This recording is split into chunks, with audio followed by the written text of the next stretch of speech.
ओम शांति शांति शांति। दोस्तों, अभी हम देवभूमि उत्तराखंड के श्रीनगर, जहाँ पे कि कुछ समय पहले, कुछ दिन पहले बेटी अंकिता का अंतिम संस्कार हुआ और जो हमारा ये शरीर, जो उसका शरीर, जो सबका शरीर पंच तत्वों से बना रहता है, वो शरीर फिर पंच तत्वों में विलीन हो गया था। और हम उसी घाट पे आए हुए हैं जहाँ पे कि बेटी, पहाड़ की बेटी, मैं तो ईमानदार और चरित्रवान बेटी का दर्जा उस बिटिया को दूंगा कि जैसे उसने ऐसे दरिंदों के साथ अपना प्राण बलिदान कर दिया।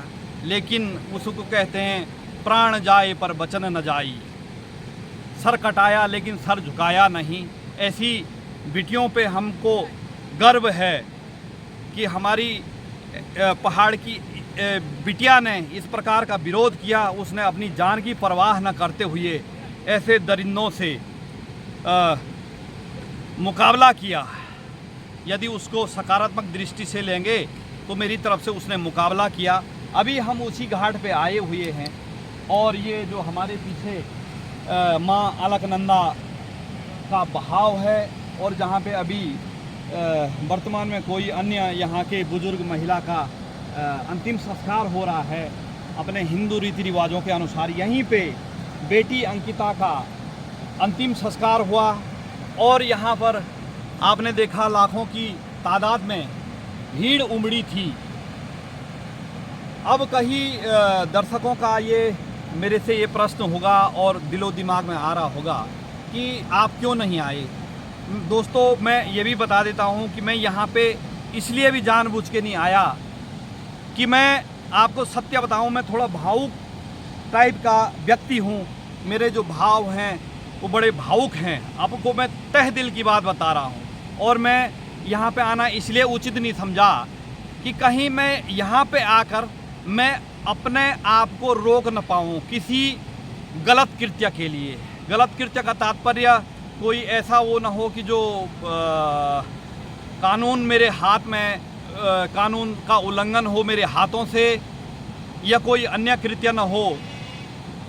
इसलिए मैं यहाँ पे आया भी नहीं और आना भी नहीं चाहा। और मैं यहाँ पे थे इसलिए मैं अपने स्तर पे अभी हम थोड़ा सी गंगा में माँ अलकनंदा में जाकर बेटी अंकिता को जैसे अर्घ देते हैं, उसकी आत्मा की शांति के लिए अपनी तरफ से जो भी अपनी विचारधारा और भाव है उसके अनुसार हम उसको जल, जो गंगा जल है, जिससे कि उसका शरीर, उसकी आत्मा थोड़ा बहुत जो इन दरिंदों की वजह से अपवित्र हुई होगी वो पवित्र हो जाए। हमारे भाव इस प्रकार के रहेंगे। आइए हम थोड़ा सी जो है आपकी तरफ से भी उस बिटिया के लिए, उस बिटिया की आत्मा के लिए मैं अपने हाथों से गंगा जल का समर्पण करता हूँ।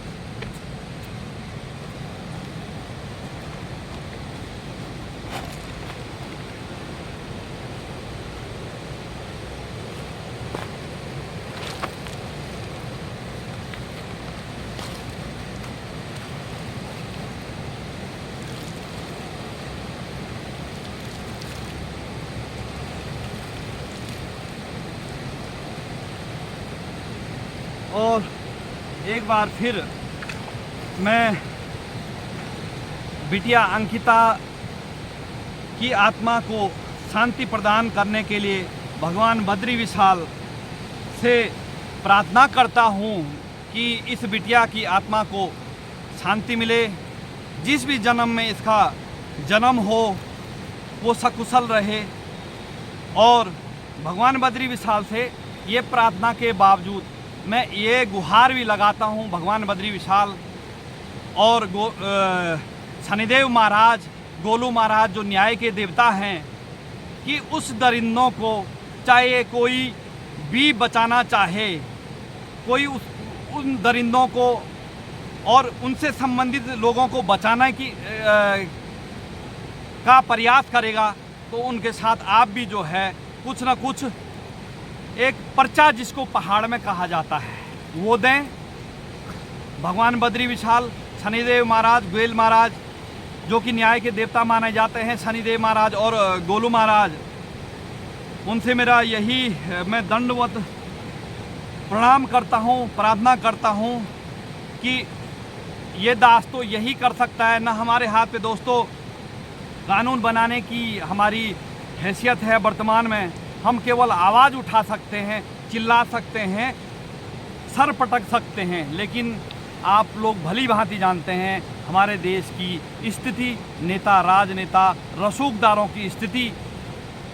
और इस बारे में मैं ज़्यादा ना कहते हुए अभी एक बार फिर बेटी अंकिता को ओम शांति शांति शांति। और इसके बाद हमारे कई दर्शक, ये एक मित्र हैं, वो कह रहे थे कि आप उनके घर में जाएं।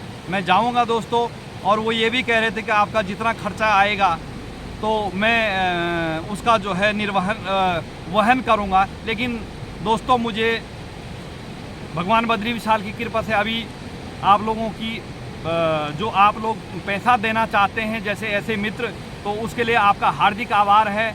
अभी तो मैं आपसे कोई धन नहीं लूँगा, और भगवान चाहे कभी भविष्य में आप लोगों की धन से संबंधित सहायता न लेनी पड़े, यही मैं भगवान से कामना करता हूँ। और अभी हम यहाँ से जाएंगे और उनके घर में जाके उनके परिवार वालों से अपनी जो भी संवेदना हैं, जो भी विचारधाराएँ व्यक्त करेंगे, वो आपको इस वीडियो के माध्यम से अवगत कराएंगे। और जैसे कई लोग, कई जैसे महिला हैं, कई पुरुष हैं, वो कृपा करके इस दुख की घड़ी में आप कोई गलत प्रकार की टिप्पणी न करें। कोई जैसे कह रहा कि आप ऐसे वो कर रहे हैं, ये कर रहे हैं। दोस्तों मैं ही जानता हूँ, ये दिल ही जानता है कि ये घटना चाहे किसी के साथ भी घटे, ये ऐसा नहीं है कि पहाड़ की बेटी है।